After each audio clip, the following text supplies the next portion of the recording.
रमेश चंद्र मिश्र संपादक त्रिधारा साहित्य संसद बैंडा आवृत्ति करुच्ची श्रीमद् भगवत गीता चतुर्थ अध्यायर मोर स्वरचित ओडिया भावानुवाद। श्री भगवान उवाच ए अव्यय जोग जहाँ मु कहूछि सूर्यदेव को कही बहु पूर्वर सूर्य मनु को कही सखा इच्छाकू मनु कही कहीं केहू अतीत जुगरु कर्मयोगर प्रथम शिष्य सूर्य को देख केउ परिसदा निरलस निष्काम कर्मे देई तनु मन सारा संसार उठरे खेलाई दियंती हस बहु कालु सखा परंपरा क्रमे कर्मयोग को पालुथिले राजऋषिगण कालर भ्रकुटी इंगिते सखा अतीत गर्भे होई जाइअछि ताहा आजि विलीन गूढ़ तत्व ए कर्मयोगटी संसार सार आत्मार पूर्ण विकास पाई तुमे जेणु मोर प्रियतम सखा तेणु कहिली मु तुमको मनरे स्नेह बही। अर्जुन उवाच बुझिपारु नाही तुम कथा सखा सूर्यंक परे एई द्वापर रे जन्म होइछ तुमे केमिति कहिल बहु वर्ष पूर्वे सक्रिय थिल सूर्यदेव को गूढ़ ज्ञान वितरणे।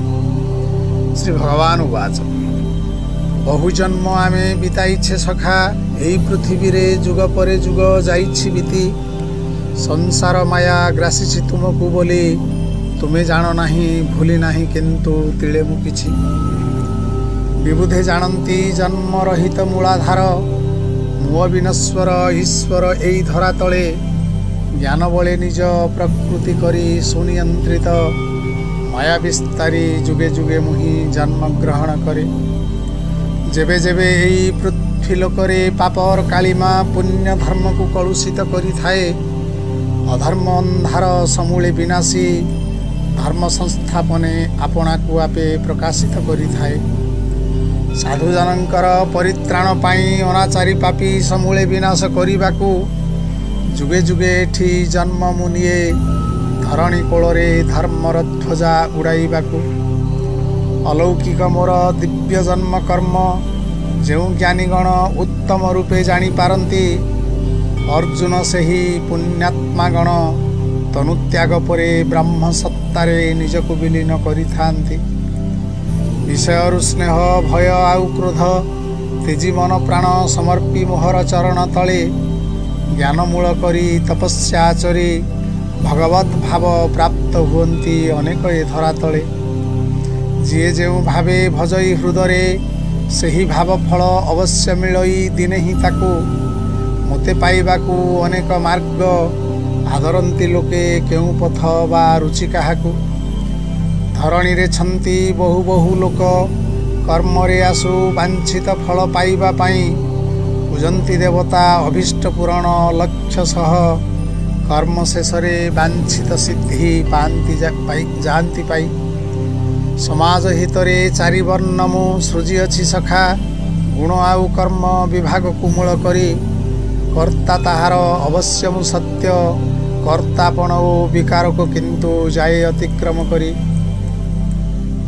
सत्व प्रधान ब्राह्मण वर्ण हेले जजन जाजन अध्ययन अध्यापन आचार्य श्रेष्ठ पौरोहित्य धर्मे समाज को देले सर्वदा दिग्दर्शन सत्पौरज मिश्रित गुणधारी क्षत्रिय वर्णे विभागीकरण कली शौर्य बीर्ज तेज को देखी हे सखा प्रजापालन और अरक्षरक्षण कर्म समर्पी देली रजतम मिशा अवश्य जन गोरक्षा वाणिज्य कृषि कर्म को आदरी नेले समाज चाहिदा आखि आगे रखी जीवन जीविका रूपे बरी नहीं द्रव्य जोगाई देले बाकी जे रहिले तम गुणधारी दूरदृष्टिहीन शूद्र इतर जन ब्राह्मण क्षत्रिय अवश्य सेवारे निजकु निजोगी सुखरे काटिले दिन कर्मे आबद्ध नुहे मुहि केबे कर्म फलरे स्पृहा नाही मोर तिले हेले एकथा जे बुझे संसारी जन कर्म जालरे थाई भी से व्यक्ति बंधन मुक्त अवहेले कर्मर एही गूढ़ तत्व सार कथा ପୂର୍ବ କାଳରେ ମୁକ୍ତି କାମିଏ ଜାଣି ଜାଣି କରିଛନ୍ତି କର୍ମ ନିଷ୍କାମ ଚିତ୍ତେ ଧରା ପରେ କର କର୍ମ ହୁଅ ପୂର୍ବସୂରୀଙ୍କ ଅନୁଗାମୀ। କର୍ମ ଅକର୍ମ ଭିତରେ ପ୍ରଭେଦ ବୁଝିପାରନ୍ତିନି ବିବୁଧେ ବି ଯାହା ଦୁନିଆରେ। ତୁମକୁ କହୁଛି କର୍ମର ସଂଜ୍ଞା ଅମଙ୍ଗଳୁ ମୁକ୍ତ ହୋଇବ ଏହାକୁ ଜାଣିବାରେ। କର୍ମର ତତ୍ତ୍ୱ ଦୁର୍ଜ୍ଞେୟ ସଖା ଜ୍ଞାତବ୍ୟ ତତ୍ତ୍ୱ ଅଛି କର୍ତ୍ତବ୍ୟ କର୍ମର। କଠିନ ଅକର୍ମ ବିକର୍ମ ତତ୍ତ୍ୱ ସଖା ଅଛି ଗୂଢ଼ ତତ୍ତ୍ୱ କର୍ମ ତ୍ୟାଗର ଅବା କର୍ମ ଶୂନ୍ୟତାର। ଶାସ୍ତ୍ର ନିର୍ଦ୍ଦେଶ କର୍ତ୍ତବ୍ୟ ଯାହା କର୍ମରେ ଗଣା ମାନବ ଜୀବନ ପାଇଁ। ନିଷିଦ୍ଧ ହୋଇଛି ଯେତେକ କର୍ମ ବିକର୍ମ ତାହାକୁ ବିବୁଧେ ଅଛନ୍ତି କହି। କର୍ମ ନ କରି ନୀରବେ ରହିଲେ କର୍ମକୁ ତ୍ୟାଗ କରିବା ଅକର୍ମ କୁହାଯାଏ। କର୍ମର ତତ୍ତ୍ୱ ସଠିକେ ଯେ ବୁଝେ ବିକର୍ମ ଅକର୍ମ ପ୍ରଭେଦକୁ ବୁଝି ହୋଇଯାଏ। ଅହିଂସା ପରମ ଧର୍ମ ନୀତିକୁ ପାଳିବା ଆମର ଜୀବନରେ ସଦା ବାଞ୍ଛନୀୟ। ସର୍ପ ଶାର୍ଦୁଳେ ହିଂସ୍ର ପ୍ରାଣୀଙ୍କୁ ଆଲିଙ୍ଗନ କିନ୍ତୁ କରିଲେ ତ ପୁଣି ଯିବାକୁ ହୋଇବ ଜମାଳୟ। ଧନ ସମ୍ପତ୍ତି ହରେ ଦୁଷ୍ଟ ଯେବେ ସ୍ତ୍ରୀ କନ୍ୟା ପରେ କରନ୍ତି ଅତ୍ୟାଚାର।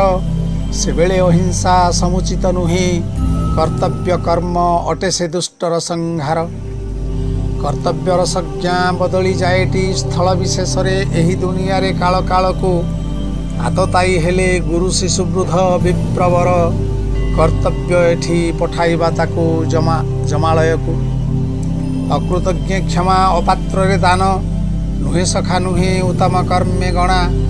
ସତ୍ୟବାଦିତା ସ୍ୱର୍ଗୀୟ ଗୁଣ ହୋଇଥିଲେ ବି ଉଚ୍ଚାରିବା ନାହିଁ ନିରୀହର ଯେବେ ଜୀବନ ବଣା। କର୍ମରେ ଅକର୍ମ ଅକର୍ମରେ କର୍ମ ସୂକ୍ଷ୍ମ ଦୃଷ୍ଟିରେ ଯେଉଁ ଜନ ସଖା ଦେଖିପାରେ। ବୁଦ୍ଧିମାନ ଯୋଗୀ ଉତ୍ତମ ସାଧକ ସବୁ କର୍ମର ଅନୁଷ୍ଠାନକାରୀ ହୋଇପାରେ।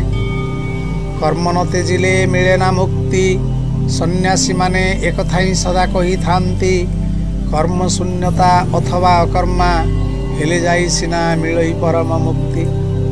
ସନ୍ନ୍ୟାସୀମାନେ ଯାହା ବା କହନ୍ତି କର୍ମ ଶୂନ୍ୟତା ଅବା ଅକର୍ମର ଧାରା।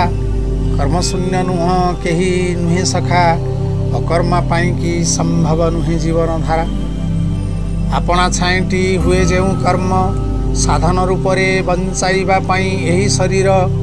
ଖାଇବା ପିଇବା ବସିବା ଶୋଇବା କର୍ମେ ଅକର୍ମେ ଗଣନ୍ତି ନାହିଁଟି କେବେ ସୁଧୀର। କାମନାହୀନ କର୍ମ କରିବା କର୍ମ ଫଳକୁ ସମର୍ପିବା ବିଭୁ ପାଦ ଯୁଗେ।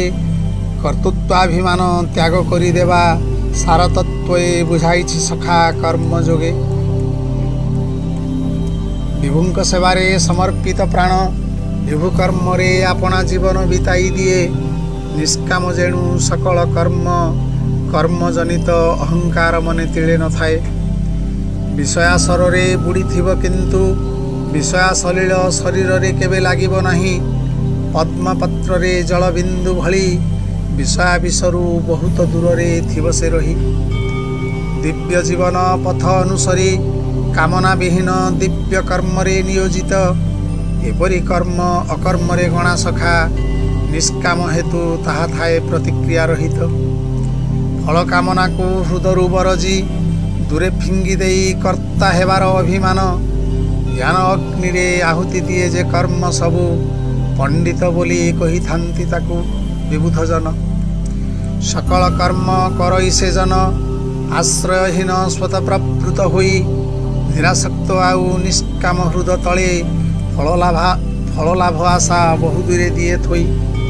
ଚିତ ସଂଯତ କାମନା ବିହୀନ ତ୍ୟାଗ କରି ନିଜ ଅଧିକାର ଆଉ ମାଲିକପଣ। ଶରୀର ରକ୍ଷା ଆତ୍ମା ଉନ୍ନତି ପାଇଁ କର୍ମ ଯେ କରେ ହୁଏ ନା ସେ କେବେ ପାପିଷ୍ଠ ଜନ। ସିଦ୍ଧି ଅସିଦ୍ଧି ଜୟ ପରାଜୟେ ସ୍ଥିର ଚଞ୍ଚଳ ଦ୍ୱନ୍ଦ୍ୱ ରହିତ ଈର୍ଷାକାତରହୀନ। ସ୍ୱଚ୍ଛ ପ୍ରାପ୍ତିକୁ ସ୍ୱଳ୍ପ ପ୍ରାପ୍ତିକୁ ବିଷ୍ଣୁ ପ୍ରସାଦ ମଣିଥାଏ। ସକଳ କର୍ମେ ରତ ହେଲେ ବି ହୋଇଥାଏ ପାପହୀନ। ତ୍ରିଗୁଣ ରଜ୍ଜୁରୁ ମୁକ୍ତ ଯାହାର ଜ୍ଞାନ ଅବସ୍ଥିତ ଦିବ୍ୟ ଚେତନା ଦୁଆର ତଳେ। ସକଳ କର୍ମ ଯଜ୍ଞରେ ତାର ଗଣା ଅନ୍ତେ ବିଲୀନ ହୁଅଇ ସେ ପରା ଦିବ୍ୟ ଚରଣ ତଳେ। दिव्य कर्मरे आत्मसमर्पण करुथिबा जन चित जगत को अंते जाए यज्ञानुष्ठान सकल ताहार सच्चिदानंद हृदय को जय करि थाए। ब्रह्मार्पण द्रव्य श्रुवश्रुच घृत अग्नि समेत यज्ञकर्ता ब्रह्म होई जाए। तेणु ब्रह्माग्निरु जात यज्ञ फल ब्रह्ममय खाली सबु ब्रह्ममय होई थाए। छंती केते जोगी यज्ञ करंती देवता संतोषे सृष्टि मंगल पाई अन्य केतेक तृप्त हुवंती ब्रह्म नले आपणार आत्मा घृत रूपे बलि देई। केतेक अछंती साधक हे सखा संयम अग्नि हृदय जलाई रखि थांती कर्णादि सबु इंद्रिय मान वश करी साधनार यज्ञ अनले आहुति देई थांती। पुणी केते जोगी तीव्र साधक इंद्रियाग्नि रे स्पर्श शब्द आदि जेते सुख मान आहुति देई भी निस्पृह अनासक्त हृदय सिंहासने स्थापित थांती स्वयं भगवान। आउ भी केतेक दश इंद्रिय निज नियंत्रणे संपूर्ण आनिबा पई पंचप्राण वायु शुद्ध करंती योगाभ्यास सह आत्मसंयमे सफल होइबा पई। किए किए जोगी व्रत आचरण तपश्चरण रे भौतिक विषय तेजी पाई थांती दिव्यालोक अष्टांग योग साधे केउ जोगी किए बा निरत स्वाध्याय यज्ञ पाए दिव्य ज्ञानालोक। केही केही अबा प्राणायाम साधी प्राण ओ अपान वायुर प्रक्रिया निरोध करी शरीर तत्वे आत्म ब्रह्म को ठाब पाई समाधिस्थ होई कठोर साधना थांती करी। केही जोगी पुणी मिताहारी होई कुंभक प्राणायाम साधना रे हुअंती रत भिन्न हेले भी नाना यज्ञ रे याज्ञिक गण सकल कालिमा सकल पापरु हुअंती मुक्त। यज्ञावशेष अमृत तुल्य सेवंती जे जन लभिथांती परा ब्रह्मलोक अजाज्ञिक पाई सुखहीन हुए पृथ्वी इह जन्मत जंत्रणादायी कि कहिबी अबा परलोक। ब्रह्म मुखरु एही परिसखा नानाविध यज्ञ होइअछि समुद्भव सकल यज्ञ कर्म संभूत होइअछि गूढ़ तत्व को जानिगले मुक्ति संभव। सकल यज्ञे सार ज्ञान यज्ञ द्रव्य यज्ञ सखा मिलई खाली मुकति जेतेबा यज्ञ कर्म संभूत सकल कर्म ज्ञान रे परिसमाप्ति। लाभ जे करिछि ब्रह्म ज्ञान सखा सेवा भक्ति रे संतुष्ट करी श्री गुरु पादे वरण करिले तत्वदर्शी जेणु बुझाइबे सबु विस्तृत करी पदे पदे।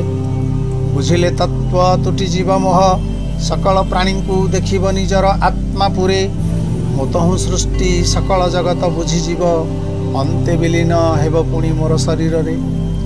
आत्मतत्व ज्ञान दिव्य प्रभावे ज्ञान अज्ञानर जेते पाप राशि हुई क्षय दिव्य ज्ञानर नौकारे सखा दुख सागर तरी जीव तिले नथिब भय। ज्वलंत अग्निर लेलिहान शिखा शुष्क काष्ठ को करई जेमिति भस्म सार दिव्य ज्ञानर अनल सखा हे उड़ी दिए जेते माया मोह कर्म जंजाल। नाही आउ दिव्य पवित्र सुज्ञान आत्मज्ञान ठारू बलिसार ज्ञान संसारे समस्त जोगर आयास लब्ध फल लभिछि जे सखा आत्मा सहित विहार करे। श्रद्धावान लभे परम आत्मज्ञान निरलस आउ इंद्रिय जार अधीने बस लभिले ज्ञान हृदय परम शांति खेले अंत कालरे मिले दुर्लभ स्वर्गवास। श्रद्धाहीन अज्ञ संशय प्राण शांति बिहुने झुरी झुरी दिने विनाश जाए आजीवन खोजे इह लोके परलोके शांतिता पाई अलभ्य सपन होई जाए। साधी महाजोग ईश्वर ठारे जे करिछि तार सकल कर्म समर्पण संशय मुक्त होई जे लभिछि दिव्य ज्ञान कि करिव ताकू तुच्छ कर्मर बंधन। संशय जाले छंदी होइछ अज्ञता हेतु जानी पारुनाह निजे निजकू ज्ञानर खड्गे काटी दिय सखा अज्ञता। बरिनीय कर्म धर गांडीव कार्मुककू बरिनीय कर्म धर गांडीव कार्मुककू।